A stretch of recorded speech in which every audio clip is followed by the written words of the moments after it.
Okay, picture this. You scroll through your phone, you walk down the street, you chat with friends, everywhere, right? There's just this constant flood of advice about how to live healthy. Oh, absolutely. It's overwhelming sometimes. Yeah. And some people, they absolutely swear by like super strict routines, the green juices, the intense gym sessions. Whole 9 yards. Exactly. And then you've got others who are much more maybe laid back, a good walk, enjoying food mindfully, that kind of thing. Finding balance. Right. Everyone seems to have their own unique take, their own philosophy on well-being, and it's genuinely fascinating when these different ideas bump up against each other. It really is. It says a lot about personal values, I think. Totally. Yeah. So today, that's what we're diving into, this whole big, messy, personal topic of healthy lifestyles. But, and here's where our deep dive gets really interesting and, frankly, pretty clever. Okay. I'm intrigued. Our main source material today, it's not, some dense scientific paper or the latest diet book craze. No. What is it then? It's actually excerpts from an English language learning podcast. Get out, really? Yeah.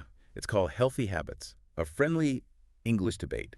It's designed for, beginner English learners. Wow. Okay. And it features these two friends having, as the title says, a friendly debate about healthy living.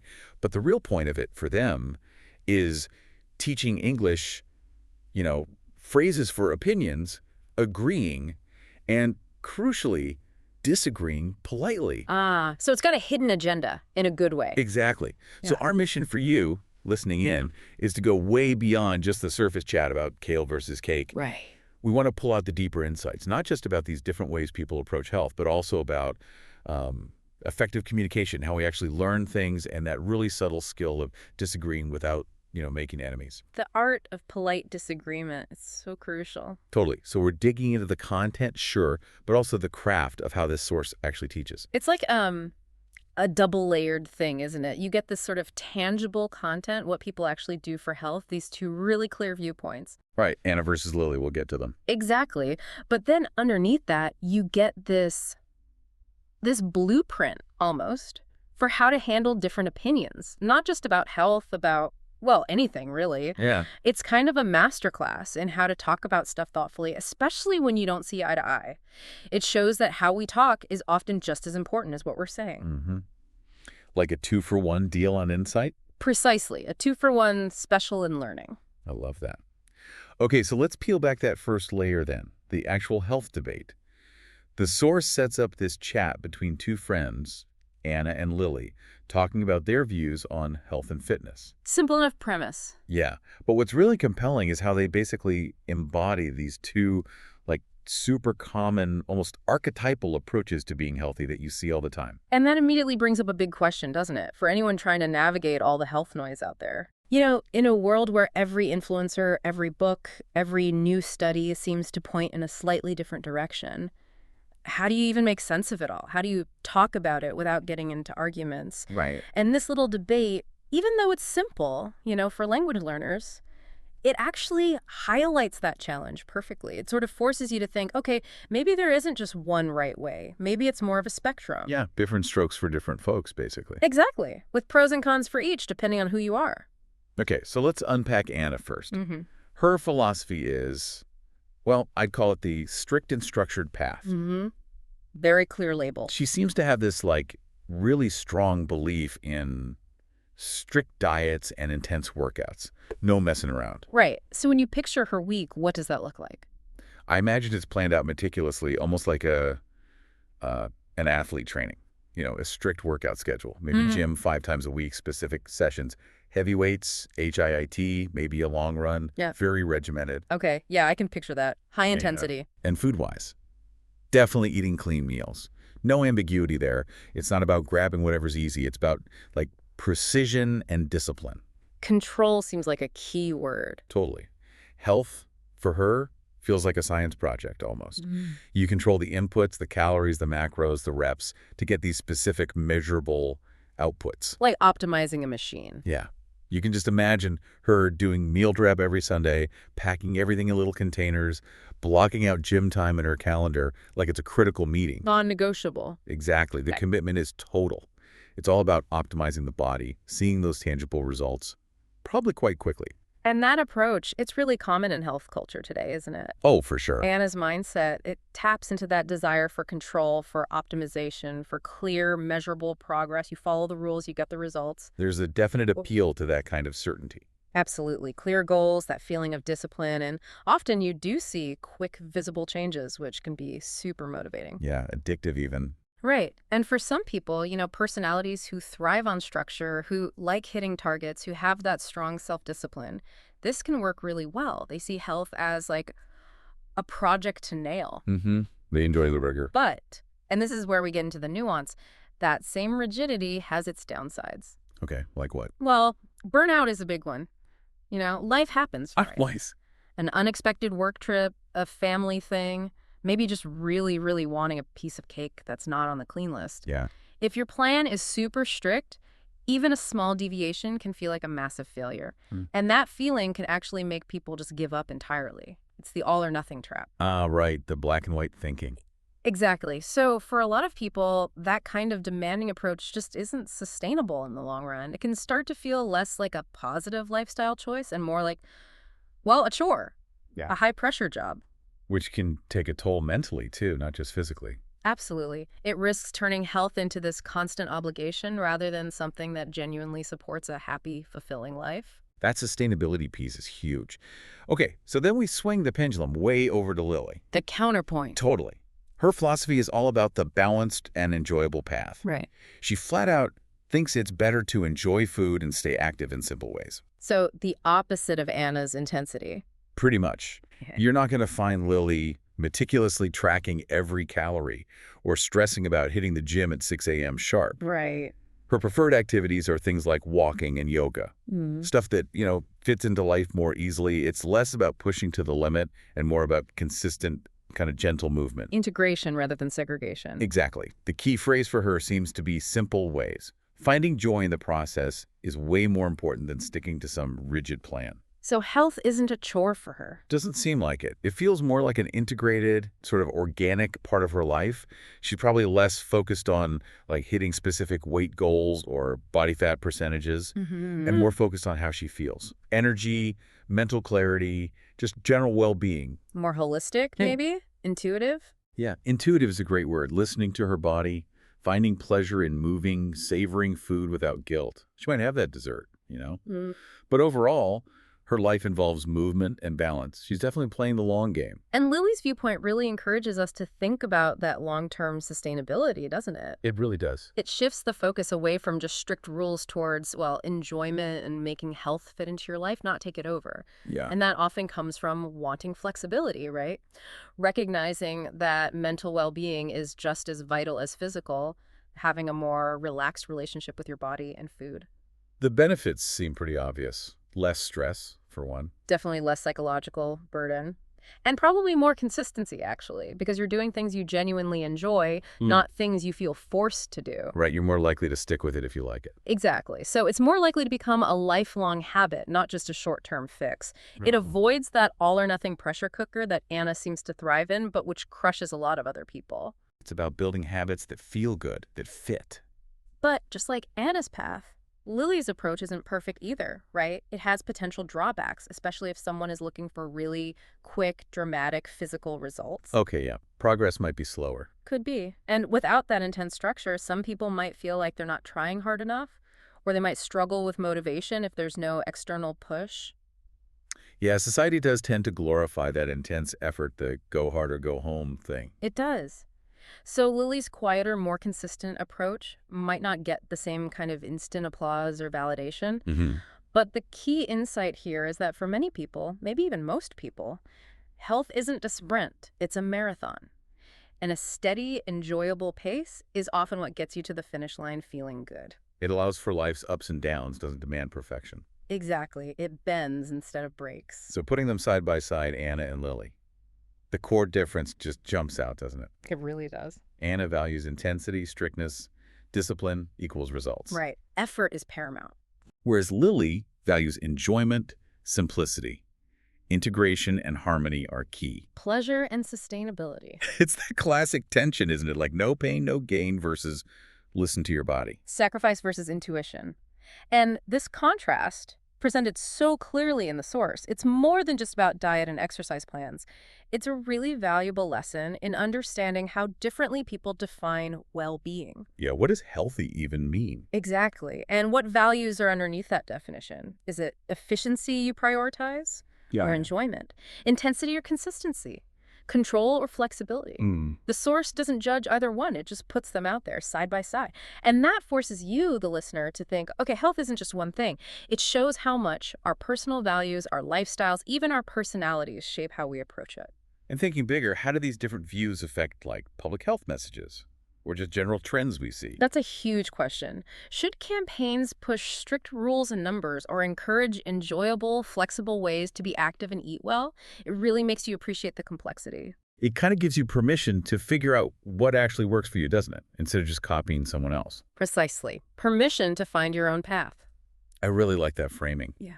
Okay, so it feels like we've really dug into what the actual content of this health debate. But now, let's shift gears a bit, because this is where, for me, it gets even more fascinating. Let's talk about the how. The communication layer. Exactly. Because remember, this source isn't primarily trying to be a health guide. It's designed as a tool to teach English speakers how to communicate effectively. Specifically, how to share opinions, even differing ones, in a way that stays, well, friendly and constructive. Yeah, and that's the brilliance of it, I think. This simple debate becomes this structured practice ground, a sandbox for building really vital communication skills. Right. The source itself is very upfront about its conversation goals. It says it wants learners to practice expressing opinions, learn how to agree or disagree politely, and use beginner-level contrasting words. So it's not just about learning vocabulary lists. Not at all. It's about learning the mechanics of dialogue, the social choreography, if you like, of having a good conversation. Ooh, I like that. Social choreography. It demonstrates so clearly that how you say something is often just as critical, maybe even more critical than what you're actually saying. It's about building connection, not just firing off points. And I was really struck by how it drills down into specific language tools that are just essential for any kind of structured, polite discussion. Like, it highlights useful phrases for opinions and agreement, disagreement. Okay, give us some examples. Well, simple things like, I think, or, in my opinion, just clear ways to state your view. Standard stuff. Yeah, but then it gets into the real goal, the phrases for polite engagement. Things like, that's true, but, and on the other hand? Ah, yes, the magic phrases. They really are. They feel like more than just words. They feel like tactical tools for navigating a potential disagreement without it blowing up. They absolutely are social tools, not just vocabulary. They allow for respectful conversation, which is vital whenever you're exploring different viewpoints, right? Totally. That's true. But it's so powerful because it starts by validating the other person's point. Before you introduce your own contrasting idea. It shows you listened. Exactly. It disarms potential defensiveness. Like, if Anna says strict diets get results, Lily could say, that's true, they definitely can work fast for some people, but I find enjoying food makes it more sustainable for me. See, it builds a bridge. Yeah, it connects instead of just contradicting. Right. And on the other hand, does something similar. It smoothly introduces an alternative without just shooting down the previous point. It allows for exploring different facets of an issue. Mastering those little phrases can genuinely change the whole tone of a conversation. Absolutely. They turn potential arguments into actual nuanced discussions. They're like the essential framework for respectful dialogue. And connected to that, the source specifically highlights what it calls contrast connectors. Words like but, however, although, and again, on the other hand. The glue that holds complex thoughts together. Yeah. They might seem basic, but the source shows how crucial they are for building a coherent argument and showing you understand nuance. You're absolutely right. These connectors, however, although they're more than just grammar, they're like signals to the brain, both yours and your listeners. Signals for what? Signals that you're deliberately shifting perspective, that you're not just stuck in one viewpoint, but you're considering alternatives, limitations, counterpoints. Ah, okay. So it helps you build a more complex mental picture. Exactly. It moves you beyond simple black and white thinking. When you use however, you're saying, okay, hold that thought, now consider this. It helps the listener follow your train of thought, crack the shifts, see the relationships between ideas. It's fundamental for critical thinking then. Totally. It allows you to hold multiple ideas in your head at once and explore how they connect or conflict. And in today's world of information overload, that kind of clarity, being able to signal those shifts clearly, is priceless. It helps both the speaker be precise and the listener really understand. The source also makes a point about using simple sentence structures. It gives the example subject plus verb plus opinion, like, I believe walking is better than the gym. Now, that might sound almost too simple for us here. But there's wisdom in simplicity. That's what I was thinking. There's a real effectiveness to it. Definitely. Focusing on simple structures is all about clarity, making sure the core message, the actual opinion, doesn't get lost in fancy words or complicated sentences. Cutting through the noise. Exactly. In a world where we're constantly bombarded with information, sometimes overly complex language just obscures things. Being able to state something complex clearly and concisely, that's a real skill. It makes it easier for the listener to process, too. Less mental effort needed. Right. And actually, for the speaker, it forces you to really distill your thoughts down to the essentials, which often makes the message stronger, more impactful. It's a good reminder that sophisticated communication isn't always about using big words. Sometimes it's just about being incredibly clear. And maybe the most important lesson, especially for navigating disagreements, is the focus on polite disagreement. The podcast offers this specific phrase, I understand your point, but I feel. Simple. Elegant. And incredibly effective. Yeah, the impact seems huge. That phrase, honestly, it's like a golden nugget for anyone who wants to have thoughtful discussions without things getting heated or making the other person feel attacked. Why is it so effective, do you think? Because it does three things beautifully. It acknowledges, I understand your point, which shows respect and empathy, lowering the emotional stakes immediately. I hear you. Exactly. Then it validates, implicitly saying their perspective is legitimate. And then it gently pivots, but I feel, to introduce your different view. And using I feel makes it subjective, harder to argue with than you're wrong. Precisely. It shifts from objective truth claims to personal experience or perspective. Think about a work meeting. Instead of saying, that plan is bad, saying, I understand your point about X, but I feel concerned about Y, totally different dynamic. It keeps the door open for collaboration, not conflict. Absolutely. It preserves the relationship, maintains stability, and allows for a constructive exchange even when you fundamentally disagree. It's really a cornerstone of emotionally intelligent communication, turning battles into dialogues. Okay, so what they teach is powerful, but the how they teach it is also really smart. I found the teaching elements quite insightful for learning anything, not just English. How so? Well, for starters, it kicks off with a short intro from the narrator explaining the episode's goal. Just setting the stage, telling you what you're going to learn and why it's useful.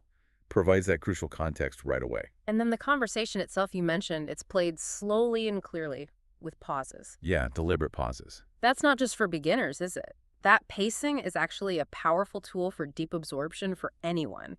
How do you mean? Well, those pauses give your brain time to actually process what's being said, not just hear the words, but grasp the nuances, follow the argument. Notice how those polite disagreement phrases are being used in context.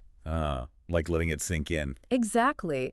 It models a way of consuming information more thoughtfully, allowing for reflection as you go, rather than just rushing through and barely retaining anything. And then, beyond just the listening, it actively explains key vocabulary and phrases after each section. Immediate reinforcement. Yeah. You hear it used, then you get a clear definition, maybe another example. It really helps lock it in. Builds understanding layer by layer. And for the target audience, they even include short pronunciation practice for keywords like diet, routine, balanced, strict. Multimodal learning, engaging different senses, that whole combination, listening, immediate explanation, context, active practice like pronunciation, it just dramatically strengthens the learning, doesn't it? Definitely feels more robust than just listening passively. It builds confidence, too. It solidifies the knowledge by engaging different parts of the brain.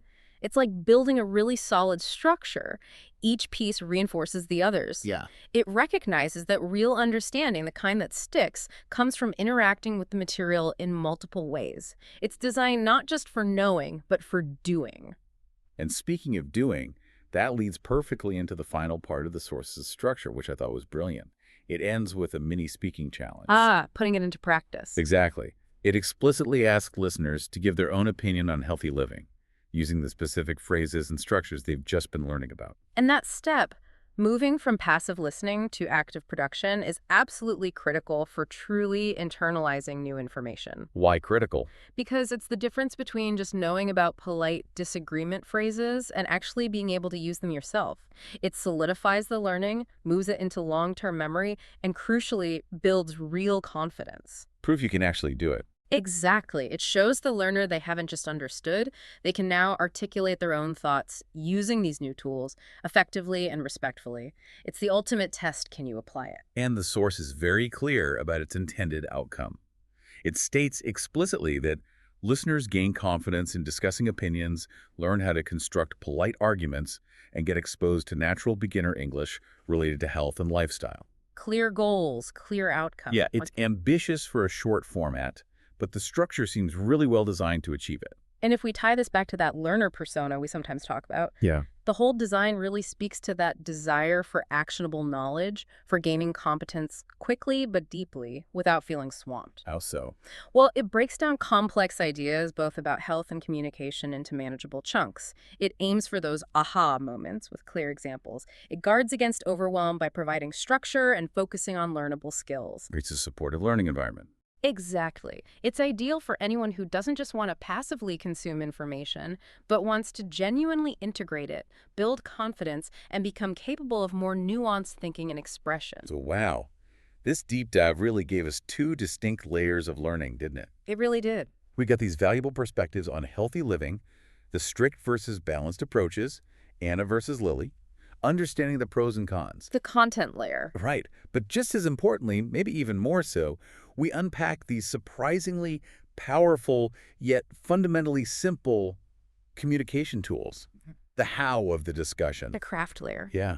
Understanding different health views is one thing, but having the tools to discuss those views with clarity and respect, that's another level. Which brings up a really important question for everyone listening, way beyond just health debates. Okay. How can you take this framework, acknowledging points, using contrast, stating opinions clearly but politely? How can you apply that in your own life? In work meetings, family discussions. Exactly. Or discussing tricky news topics. Even navigating social media, which often lacks this kind of nuance. Yeah, imagine if online debates used more, I understand your point, but... Wouldn't that be something? Applying these tools could genuinely change the tone of our interactions, moving from just broadcasting opinions at each other to actually engaging with each other. Turning arguments into learning opportunities. Precisely. Elevating the exchange of ideas, fostering understanding even when we disagree. That's a really powerful takeaway. Okay, so as we start to wrap up this deep dive, let's just quickly recap those core insights. Sounds good. We explored that fascinating contrast between the strict, disciplined health approach and the more balanced, enjoyment-focused one. Highlighting that, really. Health is personal. There's no single right way. Permission to find your own path. And then we dug into the communication toolkit revealed by this unique source, those simple but potent techniques for expressing opinions and disagreeing respectfully.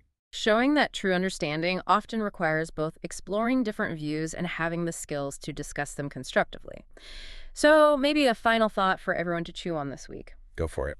As you go about your day, pay attention not just to what opinions you hold on whatever topic, but how you choose to express them, especially when you encounter someone with a different view. Be mindful of the how. Exactly. Could injecting a bit more of that, I understand your point, but I feel, actually transform a potentially tense discussion into something genuinely insightful for everyone involved? Notice it in others, too. Yeah, notice how others handle disagreement. Do they acknowledge? Do they just attack? Observing these patterns in yourself and others can be incredibly revealing about communication effectiveness. It might just unlock a new level of understanding and connection. That is a fantastic challenge, a really practical way to continue this deep dive in our own lives. Yeah. Well, thank you for joining us as we explore the unexpected wisdom hidden inside healthy habits, a friendly English debate. It was fascinating. We really hope it sparks some thoughts, not just about your own health journey, maybe, but also about your communication journey. Until next time, keep diving deep.